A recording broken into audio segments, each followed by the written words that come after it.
Hello, everyone. Welcome to my channel. This is sorry. This is a great day because we're celebrating some July book releases in the KidLit world. So we have a great variety. We have a picture book author. We have two middle grade authors and a young adult author. So let's get started with picture books. Alan Katz, I have interviewed you with Legit KidLit, and you are so much fun. So bring such joy. So tell us about your newest book, Zooloween. Okay, yeah, Zooloween was a mid-July release, just in time for Halloween, which is only about 96 days away as we speak. It's illustrated by Stephanie Labaris, and it's Halloween at the zoo, and there's a big parade, and the animals dress up like each other, which is not based on a true story. And they have a contest to see who will have the best costume, and there's a very big surprise ending. And it's told in rhyme. And I think it's the kind of book that kids can read year round, even if it's not Halloween time.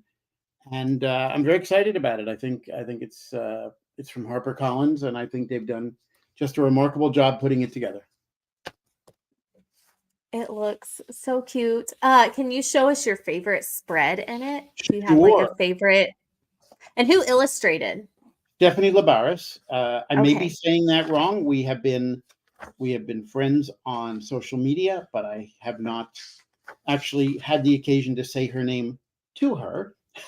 But she probably knows it.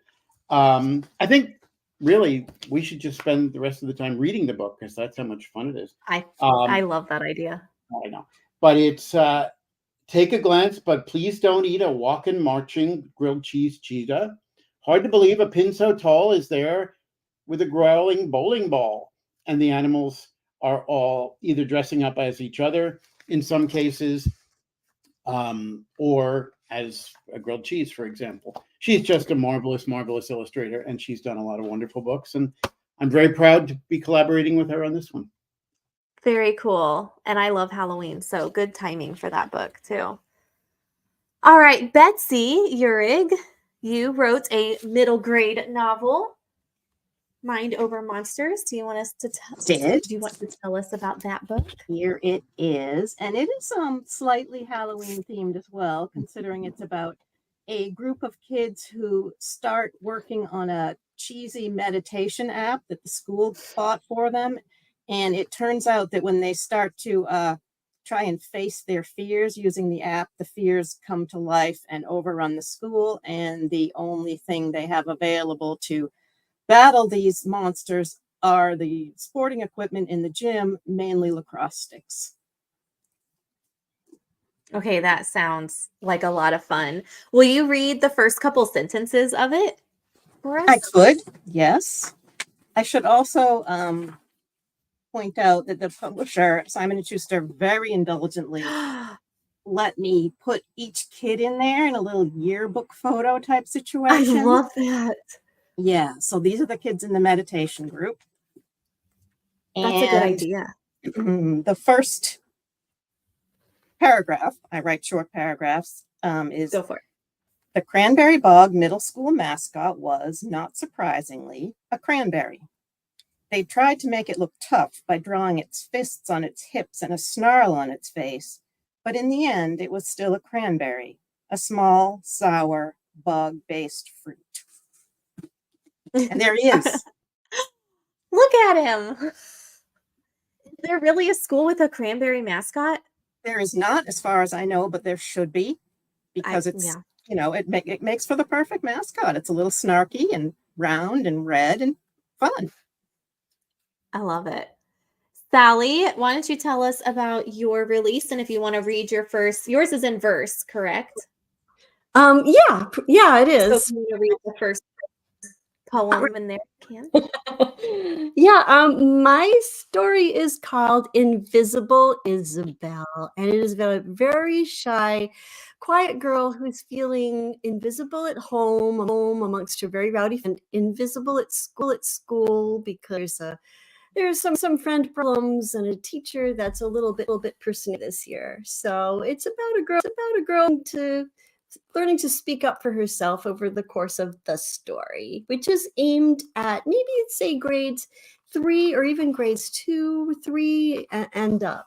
So it's a little bit of a younger middle grade story. And it's got beautiful illustrations about sea illustrations inside by Tanya de Rahil. And she just did such a lovely job. So here's our little one. And it goes, Isabel Bean was a small, quiet girl who lived in a little gray house on Maple Lane. There was a square patch front and an old pine tree you could climb, although you'd get covered in sticky sap if you did. Inside were Mama and Papa and 5 rowdy brothers and sisters who shook the very walls of the little gray house with havoc and hubbub and hullabaloo. Isabel Bean was not a fan of havoc or hubbub or hullabaloo. And then, the illustrations are really cute and they're really fast. And it's just a little story of everyday life that I'm hoping all kids will relate to so that they can get a better sense to handle anxiety, those feelings of anxiety and worry and that. Oh, I think that's really important right now with anxiety. So I like that you wrote about that. And those illustrations are so cute. All right. And Nicole, our YA author, tell us about your novel. And if you want to read a few sentences or a paragraph, we would love to hear it. So A Misfortune of Lake Monsters is a story about a high school senior who wants to graduate, wants to go off to college. And her grandparents basically need her to stay home so she can impersonate the town's lake monster forever and ever. Secretly, of course. And then they find out that, she finds out that there is a real monster in the lake. Sort of like Two of You, it's a little bit, not Halloween themed, but spooky, scary. And like Sally's book, it's also about a girl trying to find her voice to stand up for herself. All right, let me see if I can get to my first page.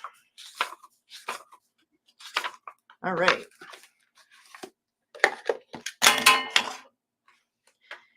If it weren't for the dry suit strangling me from toes to tonsils, hypothermia would have set in 30 minutes ago. And graduating from high school with all my digits intact is a record I want to hold on to. Inside the old Lucy costume, my toes and fingers scrunch. The good news is that I can feel them. Being the gooey human center of a neoprene and latex lake monster burrito isn't my favorite way to spend a Monday night. But there's good news. Things are about to wrap up. A cluster of shadowy figures is suddenly flitting like moths around the hazy lights on the dock about 200 meters away. I love the line with I can't even think of how it went, but the lake, all of the alliteration that you had in there, kind of in the middle there. That's really cool. Thank you. So yeah, I love all the spooky Halloween kind of themes too. That's awesome. Yes, Zooloween. So let's kind of go with a question of kind of going off the Halloween thing. What would your main character dress up for Halloween? And Alan, you can answer with what you're gonna dress up for Halloween. Well, I can't answer that because it spoils the big surprise. Okay. So I'm sorry. Don't spoil. You're going to have to go to the library or the bookstore or wherever you pick up books and read the book because no one has guessed Mystery Surprise Ending. Okay. So, what would you go out for Halloween as? I stay home at Halloween and give out candy and sometimes books. I actually talked to them about making little-sized books of Zooloween to give out at Halloween. Which that's I thought was a great idea, but are we doing it? Ooh. Someone better help Alan here. Somebody get him some little books. Okay. Who has a main character with their costume? What would they wear? Go ahead, Nicole. Mine's easy.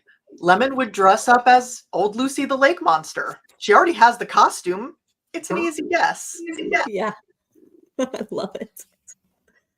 Sally, what about you? What would Isabel I don't think I would want to get dressed up at all. She would be like hiding in her closet saying, "Don't make me go out there." I love it. She'll hand out the candy. Yes, she would stay home and hand out the candy. All right. And Betsy, one of your characters, what would they dress up as? Mine have a very convenient go-to, which is the big cranberry mascot costume, which is available to anyone at any time if they don't mind that it smells a little bit like 8th grade boy. Oh, I don't know if I would go for that one. So I am curious about the publishing journey for this book. So who has kind of a story about their publishing journey? Because I think you all have written books before, correct? Okay. So tell us about this book. Whoever wants to jump in. You all muted so fast. Okay, I'll go. This was All my right. pandemic book. I wrote it once I ended up at home from work in the pandemic. And it was just something fun for me to do. And I just sort of channeled a lot of anxiety that everyone seemed to be having, and wrote a book about fears coming to life. Made perfect sense. I think we're getting a lot of those books right now. Mhm. And they're good because, yeah, there was a lot going on then. All right, Alan, what about you? What was your journey? Well, I think with Zooloween, so many kids, and I know my 4 kids did, not so much anymore because they're adults, but they dressed up as animals. We have this great picture of my son in a giraffe costume and his brother in a kind of an elephant costume that were inflatable. They were just like, they looked like giant inflatables. And Yeah. and I thought, well, animals don't get a chance to trick or treat. Animals don't get a chance to dress up, and that led to Zooloween. And I would say that the journey of the book, it had about 6 different surprise endings until I landed on one that I think was really like I really have to read that again to see how I missed that on the first 31 pages till page 32 is the wow, that really, I mean, it's rare that a picture book will have that big a surprise. My previous book, Got Your Nose, which Grandpa plays Got Your Nose with his granddaughter and inadvertently takes her nose. And there's a chase on, kind of has a surprise, but you kind of understand where that's coming from. And it was kind of leading to that surprise. But this is a surprise that I'm very, very proud of that I landed on. And I hope anybody who reads it will laugh their heads off, then put their heads back on and read it again. I think you're selling it too, that we all have to buy it to Well, get that surprise. the library is a Or good place library. too, as long as you go to the library and say, could I have your 35th copy of Zooloween? Yes. Yes. All right, Nicole or Sally, what about you? I can jump in. So A Misfortune of Lake Monsters was really an idea I had as a kid doing dishes in my mother's house because it was a chore I really hated. And the idea came back to me a couple years ago. I was sitting in my office and I had just gotten a new poster of Lake Monsters of America that shows where all the lake monsters live in the US. And so I started writing this book, and I had an agent at the time, and we took it out on submission as one does. It ended up being one of those things that was toward the end of the pandemic, or, well, we're still in the pandemic, kind of, I guess. But, Yeah. After all the terrible, terrible things had been happening, and I was a little burnt out, and I decided I needed to do something a little different. And I ended up submitting the book myself to a small press. And within a month, I had a contract, and here I am. So it was a very long and quick kind of a Yeah. situation. It was interesting. That is interesting. That's cool though. Awesome. And Sally. Yeah, I think it was also kind of it was when I started Isabel. It came from actually the name first for me. I was just doodling And this little girl came out of my pencil, this little shy little doodle of it. And I thought, oh, that one turned out better than I thought, because I'm not a very good artist or doodler. But this one was just like so cute. She had a personality. And I thought, oh, who is this girl? What would she be like? And I had been, of course, thinking about anxiety a lot, anxiety and that of kids with the pandemic going on. And when I was a kid, I was so anxious. And I didn't really have a sense that the symptoms in my body, like my heart on the school bus or my tummy cramping up, had anything to do with my anxiety. I made that mind-body connection at all. And I think true for so many kids. So I kind of wanted to get at that, and I started writing it and thought it worked really great in verse, and I wanted it to be shorter and quick and just sort of fly by with the reading, with little short chapters that make you keep page, and geared at the younger kids. Yeah, so it just came about. It was my second book for Dill at HarperCollins. It's published by Quilltree Books. Very cool. So the next question I want to ask you all is, how would you describe your writing style? So interpret that question however you want. How would you describe your writing style? I could maybe just quickly say, for me, maybe it's not so much a stylistic thing as it is an approach to a writing project, and it's always through the character for me. Definitely with Isabel, but with all of my books, they're character-centric. The character's personality, and then everything else seems to just sort of happen around when I ask, okay, I have this person, this child. What challenge does this child need? What adventure will this child go on? And it always seems to start like that, just for me, for some reason. That just seems to be how it's going for me. Yeah, I like that. Who else would like to share? I just like being silly. I'm, Yeah. I guess I'm a silly person. I've written comedy most of my career. And, if it makes me laugh and it makes my wife and my kids laugh, I'm good. And I think kids, not all books are funny. Not all books rhyme. Not all books are meant to be goofy. But if you can enjoy reading just a little bit more by laughing, then you move on to something more serious. Well said. Hey. Should I say it again? Nicole, what about you? So someone told me once something that has resonated pretty well with me, that most of my writing is about rural and isolated places, because I find those places kind of scary. There's always some humor in what I'm writing, but I think when you're writing sort of horror or spookiness or something, you have to have some humor in there to balance it out. Yeah, and I heard that in your opening. That paragraph, I meant to say your humor. It's a good idea to have some balance. I forgot to ask you earlier, you mentioned a map of lake monsters. So are there a lot? There are a ton. There have to easily be 24 at least. Now I'm scared. I thought it was just like the Loch Ness Monster and that's all we have to worry about. No, although there was a sighting of the Loch Ness Monster close to Canada recently. So it teleports. No, they may travel, and it might just be one lake monster that's sort of making its rounds. Oh, wow. I'm going to have to see this map. Okay, and Betsy, what is your writing style? My main object is to make kids laugh. So my writing style tends to be snarky. And when I go for frightening elements, they tend to devolve into the ridiculous. So, there are almost always underpants involved or mentioned in any book of mine. And I think it's just become a signature now.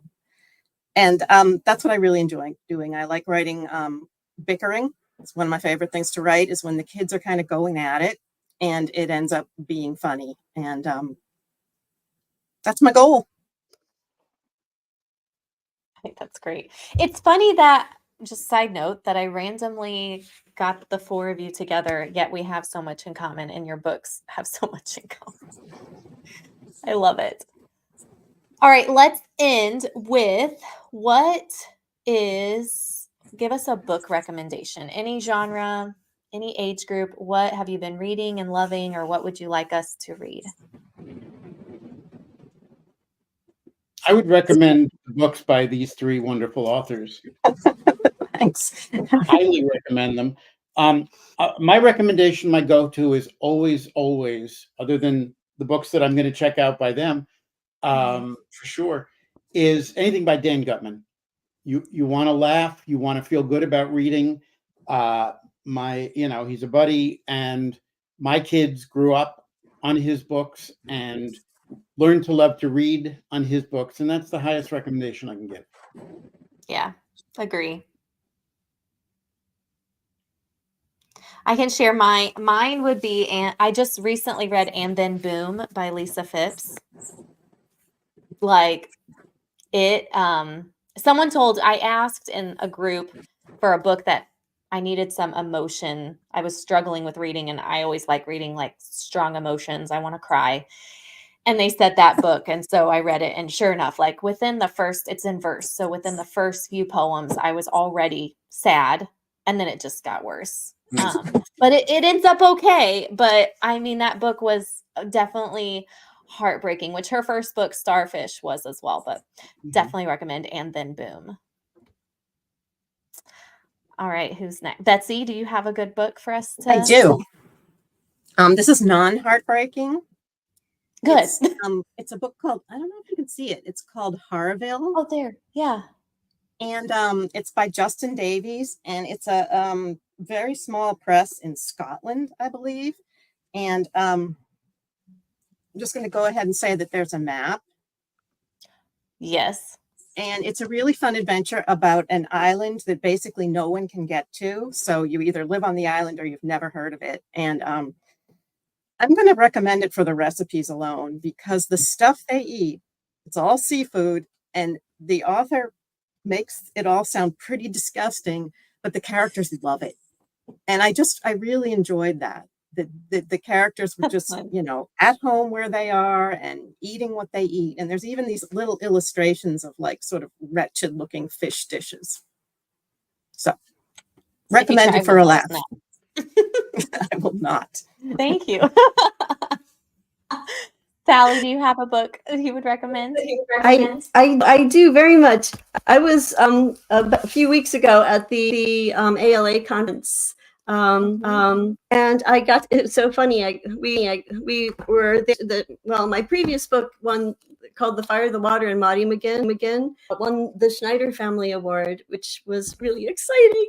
And the book I want to recommend was someone I met and love so much at the Schneider ceremony. We saw each other in the hallway outside, and I had never met her before. Arrow, whose book here is Simon Sort of Says. At the end of the long hallway, we both went, I went, "Are you Erin Bow?" And she went, "Are you Sally Pla?" And we just like ran and hugged each other. It was like, I love you. And it was such a cool moment. Glad to meet her. I loved this book so much. It's humor. It's really darkly funny, but it's about serious stuff too. And it just does it so well. It's about a boy that has a very traumatic occurrence, and his family moves to a place where there is no internet, no outside world coming in at all, no electronics, basically as a way to escape from their previous trauma. But his dad is a priest and his mom is an undertaker, and there is, I mean, everything is kind of, there's like a killer flamingo or swan or something. I forget. It's just like a goofy book too. Loved how it beautifully married the totally silly with trauma and tragedy, and gave it such a light and a poignant one. So I've seen that one come up. Was it Newbery Honor, or what was the award it won? It was a National Book Award long list, also a Newbery Honor, and also a Family Honor. Very cool. All right, Nicole, what would you recommend? So there is a book that came out last year called West of the Sea by Stephanie Willing. And I wouldn't have probably read it except that Stephanie is the narrator of the audiobook edition of A Misfortune of Lake Monsters. And she came to Philadelphia a couple weeks ago to do my first book event with me. And I wanted to make sure that I had read her book, and I loved it so much. It's a middle grade book about a sort of mother who isn't very old, and it's about cryptids, which we had a lot in common with our books. It was really fun to talk to her. She showed up to my book event with her own dinosaur, which made me really happy. I had one too. So it was just a lot of fun, and her book is amazing. I recommend it to anyone. Oh, that does sound good. And how cool to meet someone who did the audiobook, but is also an author. Yes. We tried to get the second audiobook narrator, but he lives in California, so it wasn't possible. But that would have been sort of double amazing. Yeah. So is it a dual POV book, I guess? Okay. It's POV. And she told me all sorts of stories about the audiobook production and about sort of working with the other narrator. That was stuff I didn't really know. So that was great. Yeah, that's a side of things I don't know, but would be interested in learning. Well, thank you so much for joining me on my channel, and I hope everyone heard something good that they want to read. You should all read all of their books, and everything will be in the description below, and check out their websites, look for their next books, because they're not going to stop writing.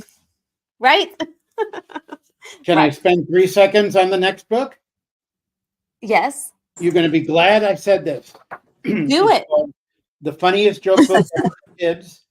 Alan Katz presents. It's thicker than this. This is just a printout. Okay. And it's hundreds and hundreds and hundreds of jokes coming in October. And I'll leave you with 2 jokes if you want, just as a Please. way of Yes. saying have a good summer. What's blue and not heavy? Light blue. Okay. Yeah. And what's red and bad for your teeth? A brick. That's all Good one. I got. But, Does anyone else have any book news that they want to share? Anything coming out? Okay. I'm a little bit curious about the haunted doll behind Alan. that is not a haunted doll. That's Jerry. I got him when I was 4. He's wearing a sweater that my mother made for him. And I had one that matched, but of course his still fits. And it's a way of creeping out kids during school visits. Excellent. Well, I was. When I do a Zoom visit, they're like, they can't stop looking at Jerry. He couldn't needs either. to move. He needs to move at some point. Someone needs to have like a little string, and he move. I would pee my pants. Like an elf on the shelf. He's not there all of a sudden. Mm-hmm. He's right next to you. My kid, someday, that's all I'm leaving to the family. And the 4 kids are going to fight over him someday. But That's a story. There you go. hopefully not Write for a that while. story. Yes, you bet. Who's gonna own him? Who gets Jerry? Who gets Jerry? Well, thank you all so much for joining, and happy book birthday month. Thank you. Thanks for having us. Alexis. Take care. Thanks for having us. Take care. Thanks. Bye, everyone. Bye. All right. Thank you.